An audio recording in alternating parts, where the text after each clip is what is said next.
Então, fala galera, muito bem-vindo a mais um vídeo aqui no canal, galera. Mas antes de começar o vídeo, nos apoie deixando seu like, inscrevendo no canal e ativando o sininho para não perder um vídeo e sempre ser notificado aqui no canal. Então, galera, vamos fazer aqui uma reação e um corte aí, né, da imprensa brasileira comentando tudo sobre esse jogo aí entre Flamengo e Vasco, que terminou 1-1 e teve vários lances polêmicos aí. Vamos ver aí o que a imprensa repercutiu, falando tudo sobre esse jogão, né, que agora o Flamengo fica um pouco distante, né, do G4 ali. Brigando pelo Brasileirão, mas ainda tem chance, né, de beliscar esse Brasileirão. Então vamos ver aí o que a imprensa falou sobre o Bengão. Então, sem mais enrolações, fica agora aí com o vídeo. Destaque sobre este domingo. Pode ser valendo o domingo todo? Pode, é livre. É livre. Boa noite, Dani, amigos. Uma ótima noite a todos, excelente semana. O meu destaque é o clássico do Maracanã, vai. Eu perguntei se poderia expandir, mas eu não vou expandir. Eu não achei o jogo chato, nem monótono, mas também não achei que nem Vasco nem Flamengo fizeram grandes atuações. Pensando sempre naquilo que cada um pode fazer, não só potencial coletivo, mas pensando no adversário que estava diante de cada um deles hoje. O Flamengo continua no seu padrão que faz com que o público rubro-negro e as pessoas neutras que assistem os jogos concluam em conjunto que o Flamengo pode mais, o Flamengo precisa jogar mais. E o Vasco teve um grande mérito hoje de, no momento em que o jogo parecia escapar, não estou falando sobre número de finalizações, quem teve mais chance. O Flamengo faz um gol no momento do segundo tempo em que era absolutamente merecida a vitória do Flamengo se o jogo terminasse ali, mas ainda havia tempo para jogar. E o gol que o Vasco faz para empatar o jogo de hoje não só dá ao time vascaíno um ponto importante, como um ânimo muito grande por causa do que aconteceu no primeiro turno e quem era o adversário que o Vasco enfrentava hoje, mas principalmente por ter sido um gol marcado pelo Felipe Coutinho. O gol de relevância, o primeiro gol dele nessa volta, ele não tinha vivido bons momentos ainda e talvez para ele esse seja um ponto de mudança nesse retorno ao Brasil. Agora, a gente vai poder falar muito durante o programa a respeito do que fizeram os times e do que não fizeram também. De novo, não foi um jogo ruim, não foi um jogo chato. Mas acho que tanto o Vasco quanto o Flamengo saem do Maracanã achando que poderiam ter feito mais. É um jogo movimentado, né? Primeiro tempo, talvez, para um lado, final do segundo tempo para o Vasco. Prof, quero saber teu destaque. A gente vai falar aqui da lesão do Luiz Araújo no começo, do gol do Coutinho que sai do banco, mas quero te ouvir, prof. Dani, boa noite, companheiros. Eu acho que o destaque tem nome e sobrenome, né? Felipe Coutinho. Daqui a 10, 15, 20 anos, haverá pais vascaínos, tios vascaínos, contando que eles estavam no dia em que Felipe Coutinho, depois voltar ao Vasco, contundido, até em cima de todas as brincadeiras dos rivais, sai do banco e consegue para o Vasco um resultado que parecia, se não impossível, muito difícil àquela altura, pelo que os dois times tinham rendido, né? Eu concordo com o André, eles não renderam o máximo, nenhum, nem outro, mas se alguém empatou com alguém hoje, foi o Vasco com o Flamengo, o famoso sabor de vitória. Do lado rubro-negro... 1-1 para o Vasco. Né? 1-1 para o Vasco. E do lado rubro-negro, o fator que agrava, que é a questão do Flamengo ter pretensões ao título brasileiro. Pode pagar muito caro por isso, com o Palmeiras no retrovisor, com o Botafogo na liderança, com Fortaleza ainda muito bem nesse campeonato, não são pontos que se desprezam. A gente entende toda a mística, toda a questão do clássico, tudo que envolve e que transcende mesmo, mas é um empate imperdoável do ponto de vista rubro-negro e sensacional do ponto de vista vascaíno. O Vasco continua invicto desde o final de julho, na mão deste mágico que se chama Rafael Paiva. Boa, prof. A gente vai debater aqui também essa questão do título, né? O Palmeiras cola no retrovisor do Botafogo, aproveita o Fortaleza, que não fez sua parte, ficou com 49 pontos. O Flamengo está a 8, mas quero ouvir os destaques ainda do Breiler Pires, do Pedro Ivo Almeida. Com você, Breiler. Boa noite, Dani. Boa noite, companheiros, fãs de esportes. Olha, eu concordo que o Flamengo realmente foi melhor. O Flamengo produziu mais que o Vasco, teve mais volume.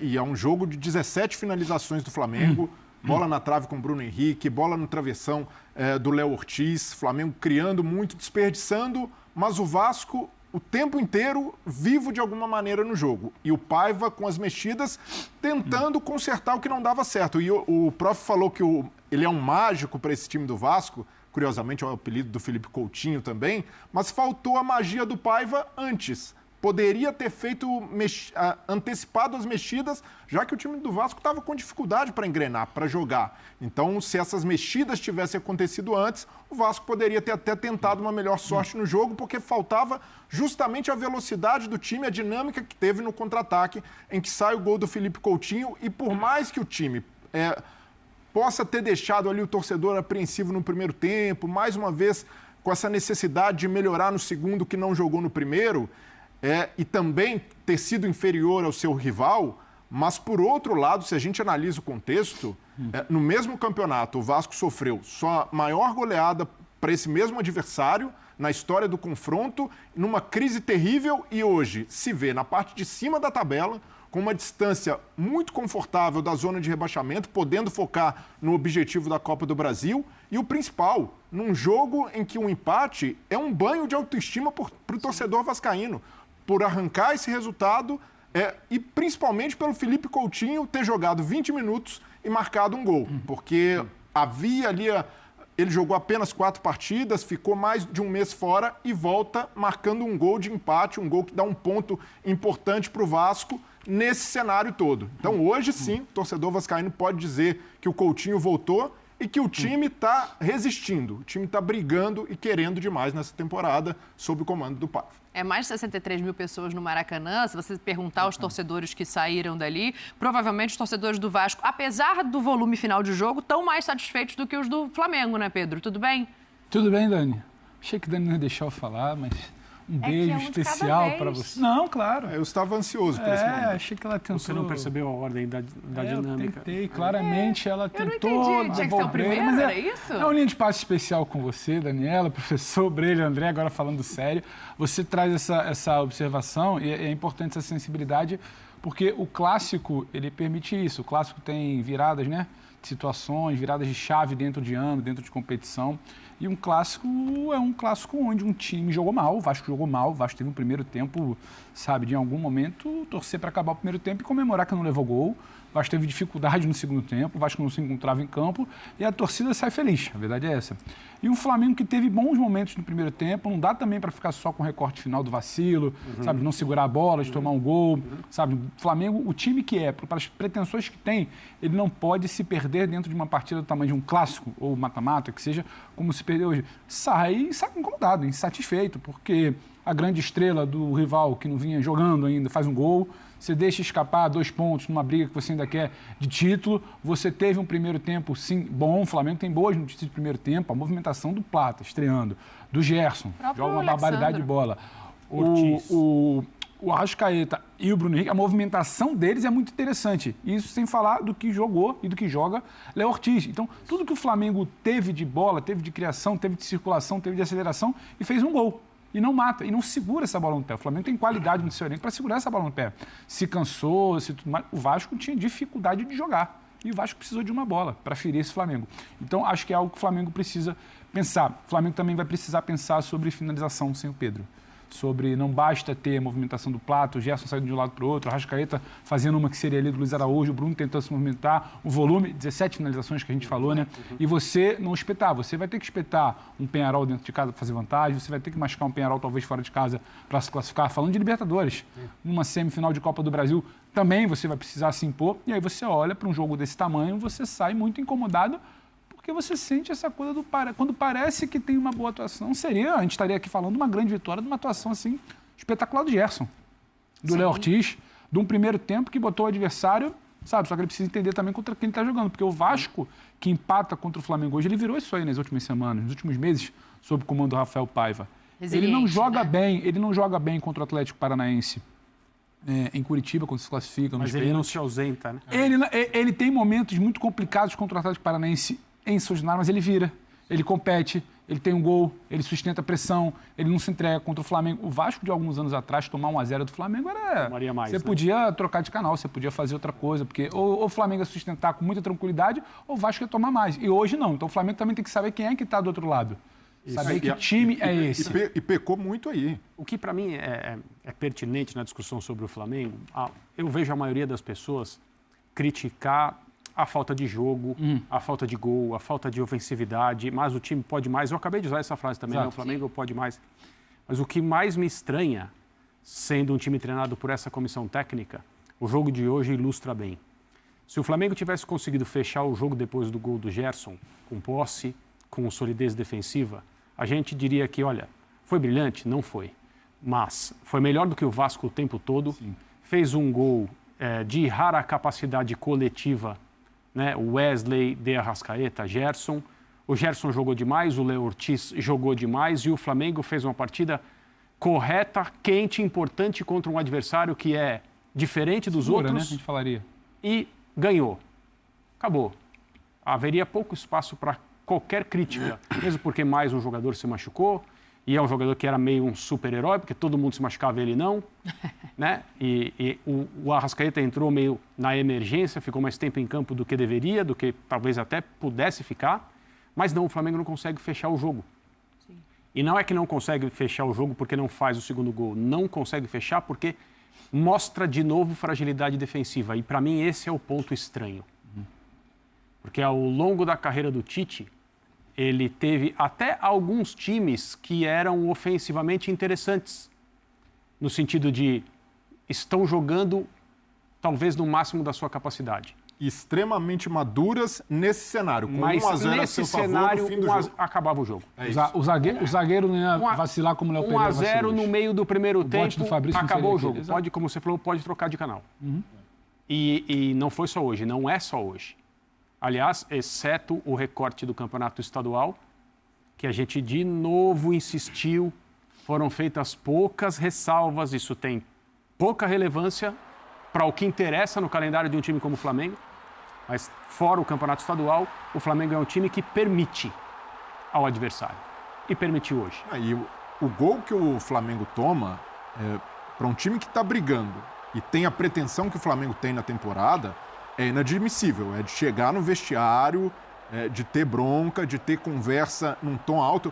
Nessa jogada aí, por que não pararam com falta o Ryan? Ele sai ali no drible, ali no meio campo. E todas as disputas você perde. E você deixa o jogador sozinho dentro da área. O Flamengo desperdiça várias oportunidades consecutivas de interceptar por uma marcação com baixa intensidade num contra-ataque que era tudo que o Vasco queria e buscou durante toda a partida.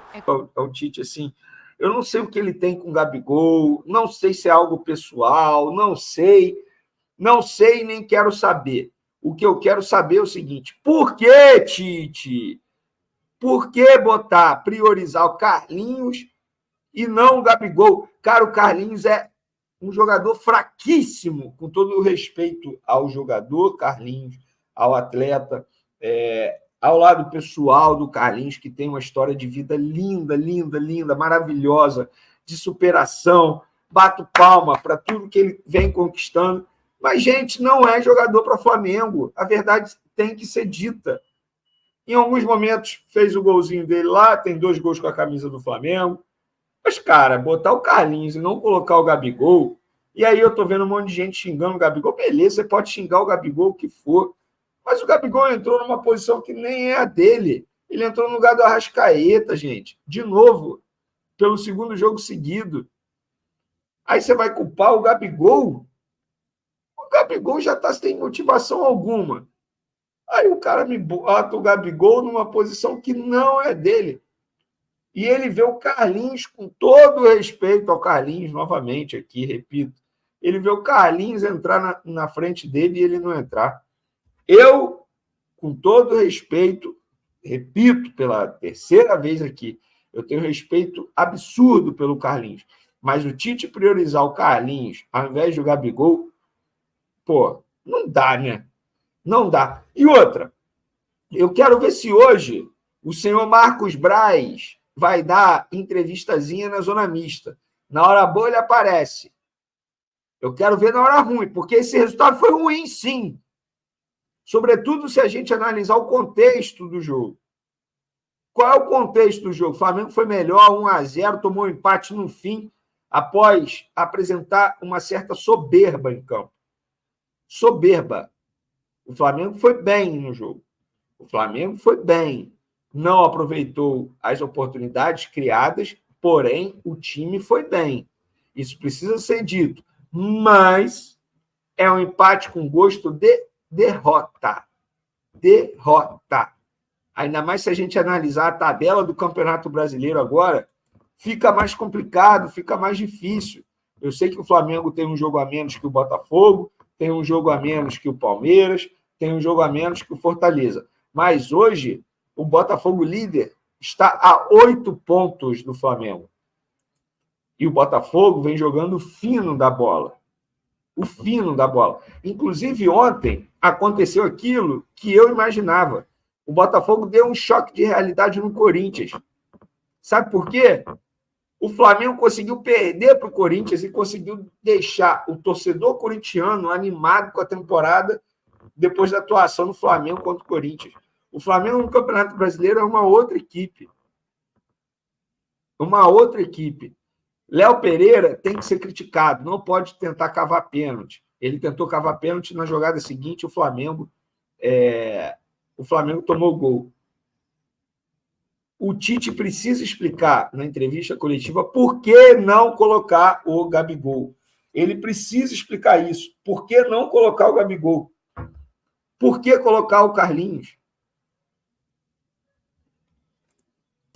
Então é isso, galera. Chega mais um fim de um vídeo aqui no canal. A imprensa aí repercutiu tudo sobre esse jogo, né? Falou um pouquinho aí sobre alguns lances e também sobre Tite, né? Não ter colocado o Gabigol, né?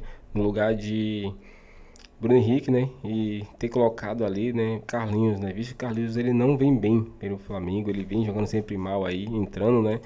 E não tem sido aí um jogador efetivo para o Flamengo, né? Então, claro, o Gabigol também entrou mal, não entrou bem, né? Vamos dizer assim, sincero, né? Ele não fez tanta diferença.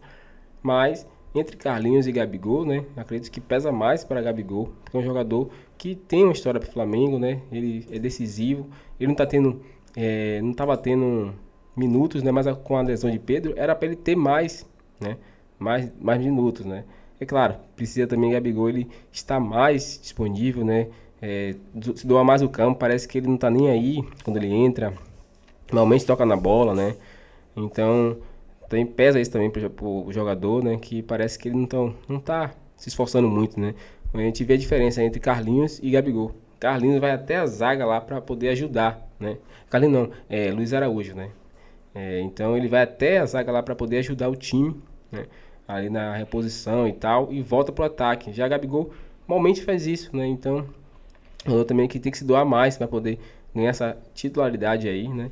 E poder jogar com o Flamengo até o final do ano aí, que tem muito campeonato, né? Na Libertadores, Brasileirão, né? Copa do Brasil. Então, ele pode ser aproveitado muito por Tite aí. Mas é isso, depende dele também. Qual a sua opinião, torcedor? Deixa um comentário pra gente, inscreva no canal e até o próximo vídeo.